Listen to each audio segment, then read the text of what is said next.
Hi friends, ration அரிசியை பயன்படுத்தி சாஃப்டான இட்லி எப்படி செய்யுதுன்னு பார்க்கலாம். அதுக்கு இந்த டம்ளரால் 4 டம்ளர் ரேஷன் அரிசி எடுத்திருக்கேன். 1 டம்ளர் இட்லி அரிசி, 1 ஸ்பூன் வெந்தயம், 4 ஸ்பூன் ஜவ்வரிசி எல்லாத்தையும் நல்லா கழுவி ஊற வச்சுருங்க. அரிசி கழுவும் போது கல்லுப்பு சேர்த்து கழுவுனிங்கன்னா நல்லா பளிச்சுன்னு ஸ்மெல் எதுவும் வராமல் நல்லாயிருக்கும். அடுத்து வெந்தயத்தை எடுத்துக்கலாம்.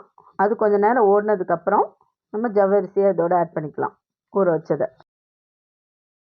கொஞ்சம் நேரம் கழித்து அரிசியை ஆட் பண்ணிக்கோங்க. இப்போ இது நல்லா நைஸாக அரைச்சி அப்போ தான் சாஃப்டான இட்லி கிடைக்கும். நம்ம மாவு அரைக்கிற பதத்தில் தான் எல்லாமே இருக்குது.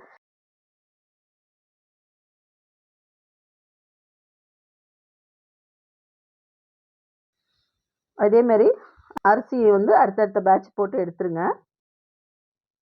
உளுந்துக்கு ஒரு டிப்ஸ் கொடுக்குறேன். இந்த 2 கல்ல கிரைண்டரில் மாவு அரைக்கும் பொழுது மிக்சியில் ஒரு ஓட்டு ஓட்டிட்டு ஒரு 90% ஓட்டிட்டு அதுக்கப்புறம் அரைச்சிங்கன்னா 10 நிமிஷத்தில் வந்துடும்.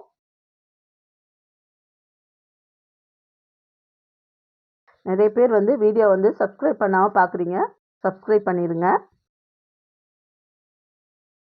8 மணி நேரம் புளிக்க வச்சுட்டோம்.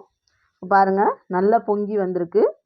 இதை உடனே அப்படியே எடுத்து ஊற்றாமல் லைட்டாக கலந்து விட்டுட்டு இட்லி ஊற்றி எடுங்க. அப்போ தான் நல்லா சாஃப்டாக இருக்கும். பாருங்கள், நல்லா சாஃப்டாக ரொம்ப பஞ்சு மாதிரி கையில் ஒட்டாமல் நல்லா சூப்பராக வந்திருக்கு. இதேமாரி நீங்களும் ட்ரை பண்ணி பாருங்கள்.